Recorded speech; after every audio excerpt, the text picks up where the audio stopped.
Buenos dias, mi amable ciudad de Zamboanga. So, good morning.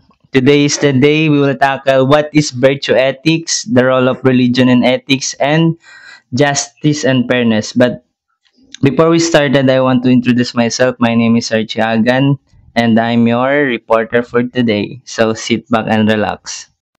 So, what is virtue ethics? Virtue ethics is a major approach in moral philosophy that focuses on a person's character rather than rules or consequence. So, the virtue ethics, guys, more on yung goal niya talaga is to focus a person's character.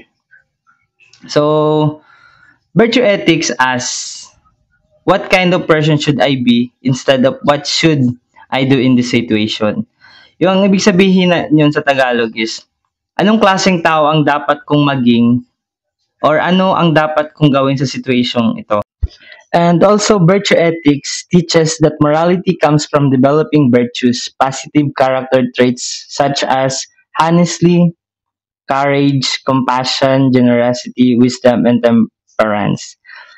A person become good by practicing these virtues until they become part of who they are. So, if we want to become a good person, so we need to practice these six virtues: honesty, courage, compassion, generosity, wisdom, and temperance.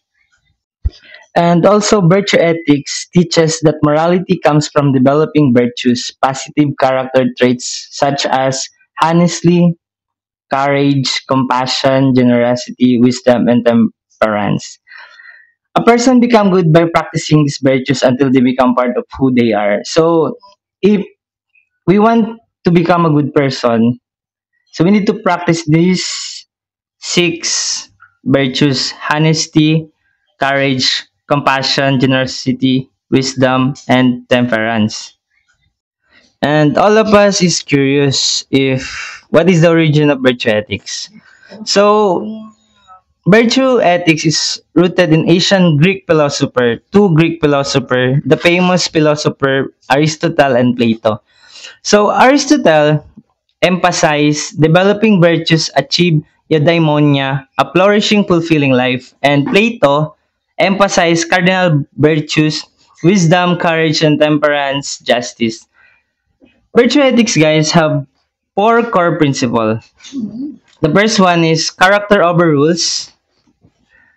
Morality depends on who you are. So, character over rules, guys, it says na kung anong klaseng morality meron tayo is nakadepende yun sa kung ano klaseng tao tayo. And the second one is habituation. You become virtuous by practicing good actions repeatedly. So, sinasabi dito, virtuous by practicing good action repeatedly. So, ibig sabihin, pag nasanay tayo na maging mabuting tao ng paulit-ulit, ibig sabihin nun, na parang nagiging normal thing na lang ba siya? Like, for example, maging honest ka sa isang bagay, hanggang sa mas pinili mo na lang maging honest ng paulit-ulit.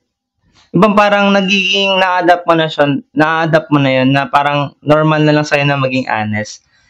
And the third one is golden mean. Virtue are the balance between extreme, courage is between cowardice and recklessness. And the last one is eudaimonia. The ultimate goal is human flourishing, living well. There are six importance of virtue ethics. Number one is focuses on character, not just an action. Virtue ethics emphasize who you are as a moral person.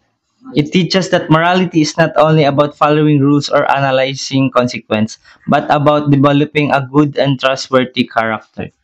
So, it means that morality, hindi lang siya yung basta sumusunod tayo sa batas or ina-analyze natin kung ano yung magiging kinahatan ng isang bagay. But also, developing good and trustworthy character. And the second one is promoting long-term moral growth.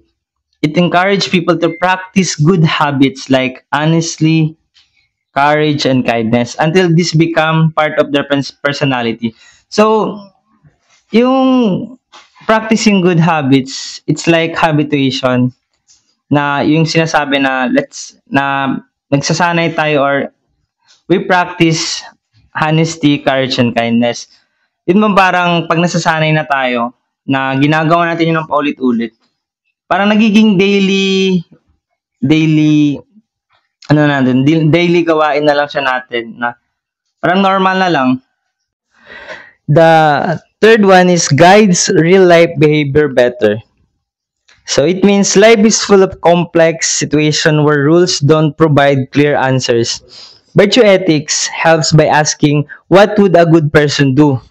This makes it practical and flexible for a real human situation. Fourth, encourage personal excellence. It means goal is eudaimonia, a flourishing life. It teaches that being virtuous need to self-respect, better relationship, and a more meaningful and fulfilling life. The fifth one is builds better communities. When individual develop virtues, social benefits, a community built on trust, courage, fairness, and compassion become more peaceful, just, and cooperative. And the last one, guys, is work well in education and leadership. Virtue ethics is used in teaching, leadership training, and character development programs because it shapes better decision makers, responsible leaders, and ethical citizens. So, for me, guys, in these three important things of virtue ethics, yung pinaka nagustuhan ko lang dito is yung work well in education and leadership. Kasi dito mo matututunan yung on how to decision in a critical situation and to become a responsible leaders and ethical citizen. And our second topic is the role of religion in ethics. So this topic for me is very interesting because we will learn if what is the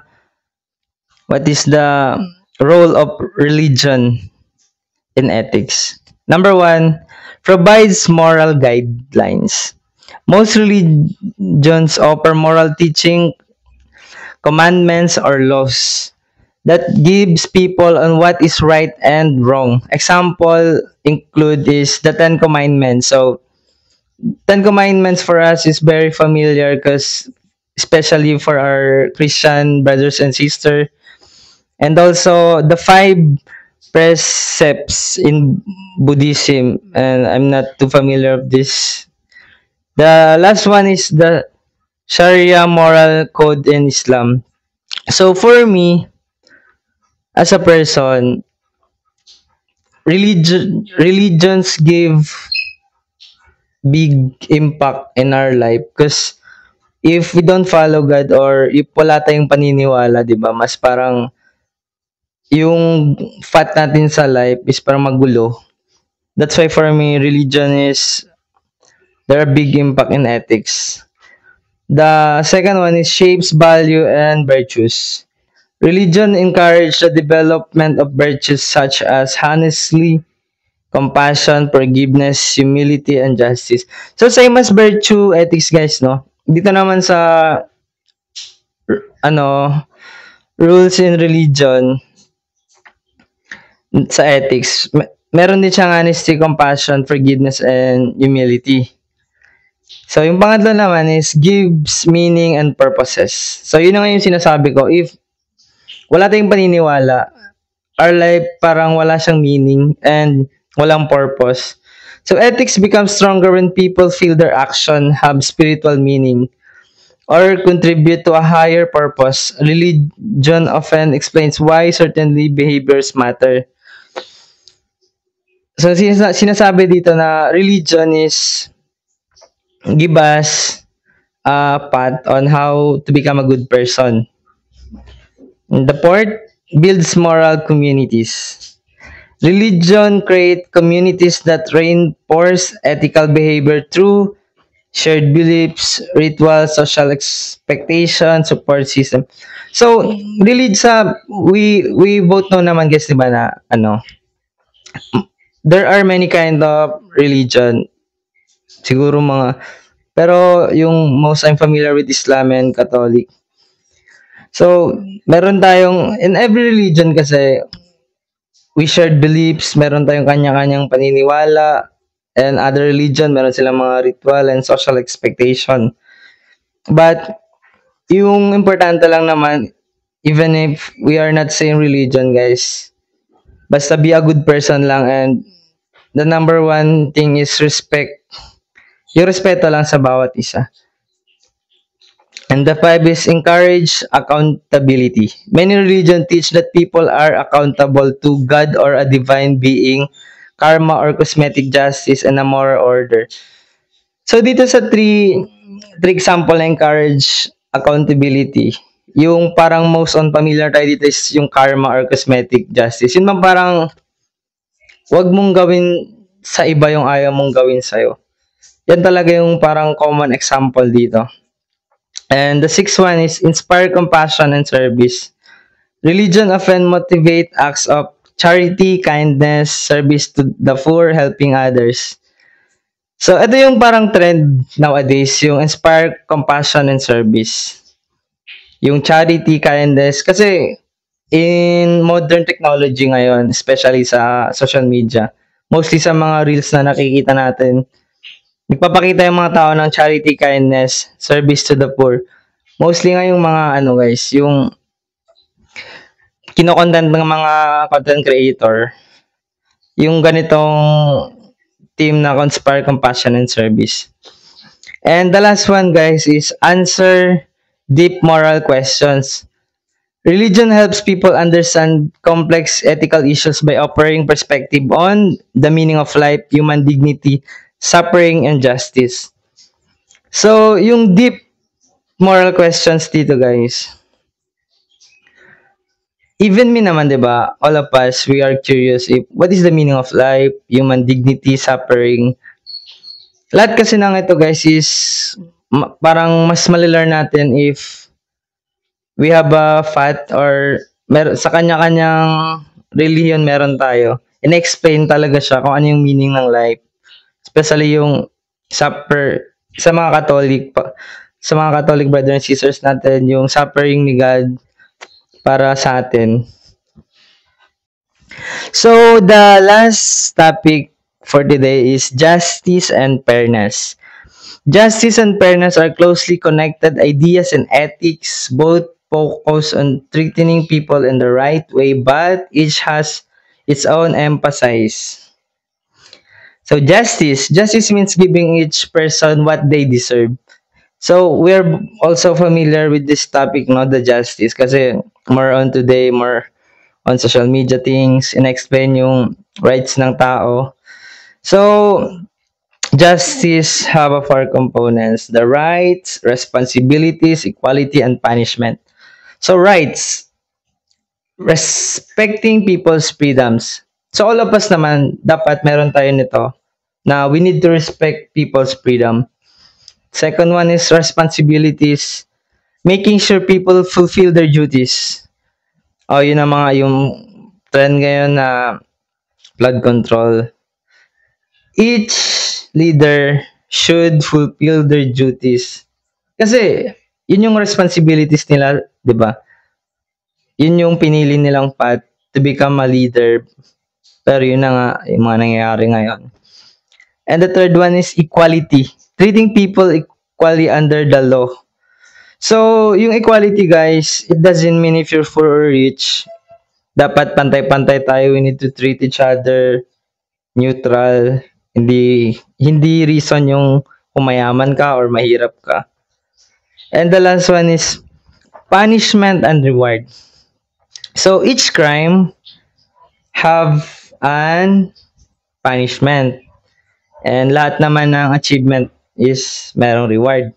So, punishment and reward gives consequences that are appropriate and fair. Example, a court punishing someone who committed a crime in a fair and appropriate way.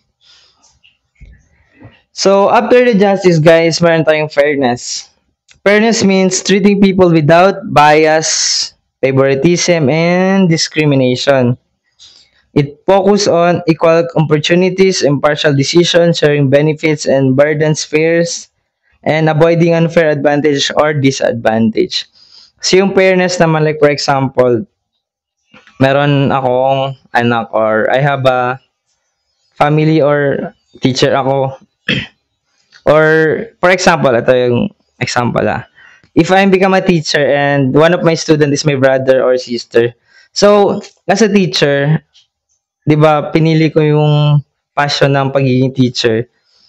For example, nasa klase kami, hindi pwedeng maging bias ako sa mga kapatid ko na parang, for example, magbibigay ako ng activities or exam, tapos exempted sila. Kasi, as a people or as a profession, dapat, kung ano yung sinumpa nating trabaho, we need to do it with full responsibilities.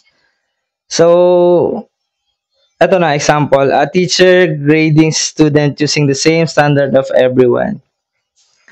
And the last one is how they work together. Justice often relies on fairness. A system cannot be just it's unfair, and fairness helps ensure justice is truly carried out. So together, justice and fairness aim to create a peaceful society.